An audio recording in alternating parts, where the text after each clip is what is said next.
बिस्मिल्लाहिर्रहमानिर्रहीम। अस्सलाम वालेकुम। ये आपका अपना डिजिटल प्लेटफॉर्म है। मैं तारिक मतीन हूँ। इस वीडियो में एक तो इमरान खान साहब ने जो इंटरव्यू दिया है और आज ट्वीट्स किए हैं, उन ट्वीट्स की बात करेंगे। और मैं आपको बताऊंगा कि कुछ दिन पहले जब मैंने एक ट्वीट किया था तो एक सीनियर सहाफ़ी, मेरे उस्तादों की जगह हैं, उन्होंने उस पर जो बात कही थी वो बात सादिक आती है। और एक ख़बर जो बहुत पहले मिली हुई थी उसे मैंने इशारों किनायों में आपको पहले भी दिया था। आज मैं उस हवाले से कुछ चीज़ें मज़ीद बताऊंगा आपको। और इसके अलावा ये जो हुक्मरान इत्तेहाद है PDM, इसने कुछ चवलें मारी हैं मीडिया में, कुछ ख़बरें देते हुए, यानी अपना मौक़िफ़, अपनी पोजीशन देते हुए कुछ चवलें मारी हैं। ये चवलें भी अभी आपके सामने रखते हैं। सबसे पहले इमरान खान साहब की बात। इमरान खान साहब ने एक इंटरव्यू दिया है इमरान खान को, इमरान रियाज खान को, और उस इंटरव्यू में उन्होंने ये कहा कि बाजवा साहब पर भरोसा करना, एक्सटेंशन देना गलती थी, भरोसा करना गलती थी। जनरल बाजवा डबल गेम कर रहे थे, इमरान खान साहब ने ये कहा है। अपनी वालदा को भी याद किया उन्होंने और कहा कि उनकी वालदा कहती थी कि ये सब पे भरोसा कर लेता है, ये नुकसान उठाएगा, रुल जाएगा। जिस पर इमरान रियाज खान ने कहा कि रोल भी देगा, तो वह हंसने लगे। लेकिन जो जनरल बाजवा ने किया, इमरान खान साहब ने उस पर बात की और कहा कि साजिश हो रही थी, पीछे गेम हो रहा था, बार बार पूछा, पता किया, लेकिन कहा गया कि तसलसल चाहते हैं, कंटिन्यूटी चाहते हैं, मगर ये हुआ नहीं और साजिश हुई। इमरान खान साहब ने ये बात की और कहा कि जनरल बाजवा डबल गेम कर रहे थे। मुमकिन है कि मुनिस को कहा हो कि इधर चले जाओ, लेकिन बाकियों को कहा उधर चले जाओ। ये सब कुछ हुआ है हमारे सामने और इस पर इमरान खान साहब ने बात की और कहा कि डबल गेम खेला गया है, जनरल बाजवा को एक्सटेंशन देना गलती थी। अब इस पर बाज़ दोस्त ये कह रहे हैं कि जब इमरान खान इख्तिदार में नहीं आए थे तो वो कहते थे एक्सटेंशन देना गलती है, कभी एक्सटेंशन नहीं देनी चाहिए। फिर उसके बाद जब उन्होंने एक्सटेंशन दी तो उन्होंने कहा बेहतरीन फैसला किया है। इमरान खान साहब ने ये बात की और फिर उसके बाद अब कह रहे हैं कि एक्सटेंशन देना गलती है। देखिए, ये इमरान खान की जो मौक़िफ़ में तब्दीली आपको नज़र आ रही है, ये बदलते हालात के साथ है, उन चीज़ों के साथ है। यानी एक है उसूली फैसला और एक है बदलते हालात में फैसला। तो जनरल बाजवा साहब ने बदलते हालात में ऐसा क्या किया था कि इमरान खान ये कहने पर मजबूर हुए कि उस वक्त जब उन्होंने एक्सटेंशन दी कि एक्सटेंशन देना ठीक था, और फिर बाद में भी इमरान खान ने कहा कि अगर आपको एक्सटेंशन वहाँ से मिल रही है तो यहाँ से ले लें। ये तब इसलिए था कि इमरान खान अपनी हुकूमत चली जाए, मईशत बेहतर है, चीज़ें बेहतर हो रही हैं, ना हो ये सिलसिला, और तमाम एफर्ट जो की हैं वो धड़ाम से गिर जाएं। तो इमरान खान ने तब कहा था जनरल बाजवा को एक बार फिर कि अगर ये आपको मजीद एक्सटेंशन देना चाहते हैं तो वो हम आपको दे देते हैं। लेकिन इमरान खान का कहना है कि जनरल बाजवा ने कहा हम कंटिन्यूटी चाहते हैं। अब याद कीजिए, जिस रोज़ जनरल बाजवा कमान की छड़ी जनरल आसिम को दे रहे थे, तो उस रोज़ मैंने जनरल बाजवा की जो गार्ड ऑफ ऑनर लेते हुए वीडियो थी उस पर मैंने एक ट्वीट किया था और कहा था कि इस चाल को देखिए, इस वीडियो को देखिए, इस रफ्तार को देखिए, इन बोझल कदमों को देखिए, झुके हुए सर को, झुके हुए कांधों को देखिए। आपको यहाँ इस इदारे से जो एक लंबी रफाकत है उसके खात्मे की अफसरदगी नज़र नहीं आएगी, बल्कि शिकस्तगी नज़र आएगी।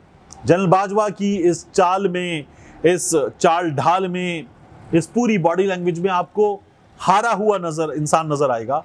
और मैंने कहा कि ये जो नज़र आ रहा है यहाँ पर, बिल्कुल बेजान से चल रहे थे जनरल बाजवा, ये आपको इस लम्हे में, इस जगह पर अपनी मौजूदगी से बेजारी जाहिर होती हुई नज़र आ रही है। बहुत अजीब है कि एक शख्स जो ये कह रहा है इदारा मेरा फ़ख्र है, वो शख्स इतना बेजार नज़र आ रहा है। तो ये बहुत ज़्यादा माने खेज़ है ये वीडियो, मैंने कहा था। तो तब इमरान मीर साहब सीनियर सहाफ़ी हैं और एक कमीशन ऑफिसर भी थे, और उसी लॉन्ग कोर्स के कमीशन ऑफिसर थे जिसमें जनरल अजहर थे, जिसमें जनरल साहिर शमशाद थे, जिसमें जनरल फैज़ थे, जनरल नौमान थे। तो इमरान साहब उसी लॉन्ग कोर्स का हिस्सा थे। फिर इमरान मीर साहब जो हैं वो ये इदारा छोड़कर शोबा सहाफ़त से वाबस्ता हो गए। तो इमरान मीर साहब ने कहा था कि जनरल बाजवा साहब जो हैं उन्होंने डबल खेला, और आज उन्होंने फिर ये बात की है। जब इमरान खान ने ये बात की तो उन्होंने अपना वो ट्वीट याद दिलाया है। तो मेरे एक बहुत मोहतरम, बहुत सीनियर है और एक और उस्ताद की तरह एक सहाफ़ी जो हैं, उन्होंने मुझे एक बात बताई थी। मैं ये दोनों चीज़ें रखूं और इत्मीनान से इस मौजू पर आपसे बात करूं। उन्होंने मुझसे आपसे तकरीबन कुछ 1.25 साल पहले ये बात कही थी। उन्होंने कहा कि जनरल बाजवा साहब जो हैं वो कभी भी प्रो इमरान खान नहीं थे, ये प्रो नवाज शरीफ थे। मैंने कहा इतना साथ दिया, इमरान खान साहब ने भी बड़ी तारीफें की हैं। तो उन्होंने कहा देखिए, नवाज शरीफ को निकलवाने में तमाम किरदार, ये जो इल्ज़ाम आता है कि इदारों का था, और नवाज शरीफ खुद इल्ज़ाम लगाते हैं कि एजेंसीज के लोग थे और उन्होंने JIT में ये काम किया था और जनरल बाजवा ने करवाया था। उन्होंने कहा जनरल बाजवा ने नहीं करवाया था। इमरान खान पनामा लीक्स में इस मामले को दबेना यकीनी बना रहे थे। इमरान खान ने नवाज शरीफ का आउस्टर और उन्हें सजा मिले ये यकीनी बनाया था। जनरल बाजवा प्रो नवाज शरीफ थे मेरे उन उस्ताद के मुताबिक। और फिर जनरल बाजवा ने जब ये देखा कि ठीक है नवाज शरीफ चले गए, इमरान खान का इक़्तिदार है, तो उन्होंने इमरान खान का साथ दिया। इमरान खान को लगा ठीक है हम दोनों साथ हैं, मुल्क के लिए कर रहे हैं तो साथ चलते। तो इमरान खान ने साथ चलना शुरू किया और जनरल बाजवा ने उनका एतमाद हासिल करना शुरू किया। और उन उस्ताद का कहना है कि जनरल बाजवा साहब सिंगल हैंडेडली विद फ्यू कॉन्फिडेंट्स वो ये काम कर रहे थे, यानी ये इदारे की पॉलिसी नहीं थी, ये जनरल बाजवा की पॉलिसी थी। और इमरान खान की हुकूमत के लिए मुश्किलात पैदा हुई और फिर उसके बाद ये तमाम काम हुआ। नजम सेठी ने भी एक गवाही दी थी जिस पर मैंने 2 रोज़ पहले आपसे बात की है कि जनरल बाजवा ने ये फैसला 2019 में कर लिया था कि इमरान खान को निकाला जाए, शहबाज शरीफ को लाया जाए। तो ये काम तब हो गया था, ये जो आप थंबनेल देख रहे हैं यहाँ पर, ये काम तब हो गया था और जनरल बाजवा साहब ये कर रहे थे। इमरान खान साहब का एतमाद उन्होंने जीत लिया था, ये बात इमरान खान साहब ने आज की भी है। इसके अलावा इमरान खान साहब ने आज ट्वीट करके जो बातें की जिसमें फिर उन्होंने जनरल बाजवा को याद किया। अगर आप उन्हें देखें तो इमरान खान साहब ने क्या कहा है। इमरान खान साहब ने अपने ट्वीट में कुछ बहुत खुल के शिकवे किए हैं और कहा है कि सेनेटर आजम सवादी से रवा रखी जाने वाले इंतकाम से भरपूर जबर व तशद्दुद पर कौम हैरत और सदमे की शिकार है कि ये सब किस जुर्म की पादाश में किया जा रहा है। ये सब सख्त जबान इस्तेमाल करने और सवाल उठाने पर किया जा रहा है जिसका एक जमहूरी माशरे में सबको हक हासिल है। पाकिस्तान खासतौर पर हमारी फौज के बारे में मनफी तासुर उभर रहा है क्योंकि मौजूदा इम्पोर्टेड सरकार को तो महज कठपुतली राज ही के तौर पर देखा जाता है। उम्मीद तो यही थी कि नई अस्करी क़यादत थी, लिखा है इमरान खान साहब ने।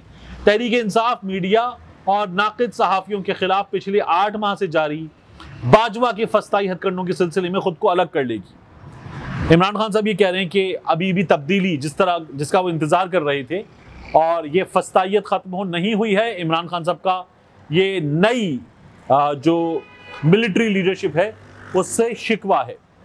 इसके अलावा मैंने आपसे कहा था कि जो PDM चवलें मार रही है, जो हरकतें कर रही है, जो बोंगियां मार रही है, उनकी भी मुझे आपसे बात करनी है।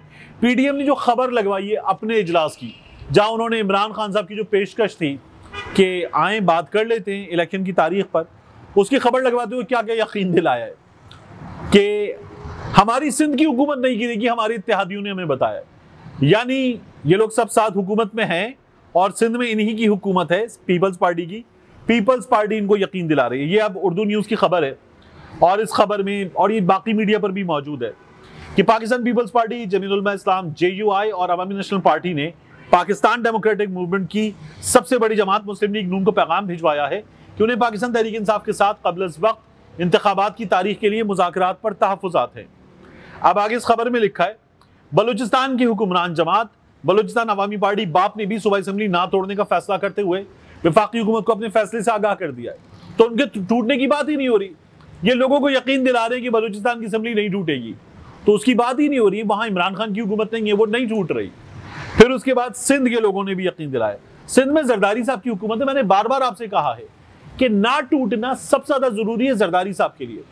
पीपल्स पार्टी का वोट बैंक क्या है, पंजाब में क्या है, मतलब वो जो 2008 में 100 के करीब सीटें लेकर बैठे थे, वो लोग अब पंजाब में 7 सीटों पर बैठे हुए हैं। 2013 में भी सीटें कम हो गई थी। जरदारी साहब की मुसलसल सीटें कम होती जा रही हैं सिंध से बाहर। तो क्या मिलेगा इन्हें? दोबारा सिंध की हुकूमत तो जो है वो खो दें और वापस वही मिले। जरदारी साहब को सूट ही नहीं करता है। तो जरदारी साहब कह रहे हैं कि जी सिंध की हुकूमत असेंबली नहीं टूटेगी, तो नहीं टूटेगी, हमें पता है। असेंबली टूटेगी, तहलील होगी पंजाब की, खैबर पख्तूनख्वा की। यहां इमरान खान इंतखाब जीतेंगे, जीत के हुकूमत बनाएंगे। खैबर पख्तूनख्वा में भी पंजाब में भी, और जब आम इंतखाबात होंगे पूरे मुल्क में कौमी असम्बली की सीटें और सिंध और बलूचिस्तान में सीटें सूबाई असम्बली की, तो इमरान खान पंजाब में हुकूमत बना चुके होंगे, उनके पास ज्यादा फोकस करने का वक्त होगा सिंध पर, उनके पास बलूचिस्तान पे फोकस करने का वक्त होगा और इमरान खान वहां ज्यादा बेहतर परफॉर्म कर सकेंगे। तो ये तो जो कर रहे हैं वो इमरान खान को सूट करता है, इमरान खान के हक में बेहतर है। मुल्क के हक में बेहतर है या नहीं, कौन परवाह करता है? अवाम के हक में बेहतर है या नहीं, कौन परवाह करता है? इसहाक डार साहब जो 3 अक्टूबर को ये दावे कर रहे थे कि डॉलर 200 से नीचे आएगा, हामिद मीर साहब कहते हैं बहुत नीचे आएगा।